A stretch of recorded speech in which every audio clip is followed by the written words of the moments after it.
One day in Pagadian. So, ako na po ni, dili man ikaw. O, ako na po ni si Marites alias Tata. 3 months sa Pinas, 3 months sa Norway. So, kani siya, na ani, may anis Pagadian, no? O, naglaro-laro, may ani, diri. One day na mo aning laro-laro. So, maghisgot aning pisot. You hear me right? Pisot. So, daghang, nag-ingon, o daghang nangutana. O, pisot ng mga puti, pisot mga pam. Depende nila. O, wala sila ng patuli. Basta kani sila, kani akong bana, baby pa sila, gituli naman sila. Oh, mas pisot pa nimo kay ikaw, gibulbul na ka, usap ka gituli. Kani sila kay baby pa lang sila, paggabos pa lang dan, gituli naman na sila. Unya, dili o bala ka, dili ma-infection. Kay the best kay sila dire. O, inana na sila dire. Kung magdepende na yung mga bana, kung di sila man mo tik-tik, di sila man mo, meaning to say, wala na sila gituli, kaya nga mo mong tik-tik, bitaw. Siya, Christian man siya. Di man siya katoliko, Christian man yun sila halos dire sa Norway. So, gituli yun na sila dire. Depende na nila o wala sila nagpatuli.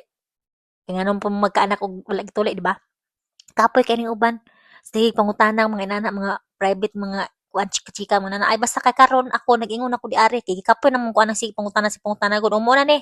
Pas dili siya pisot. May ilhan man na nimo og way tuli kay man mo magtik-tik pero di mo na sila man magtik-tik.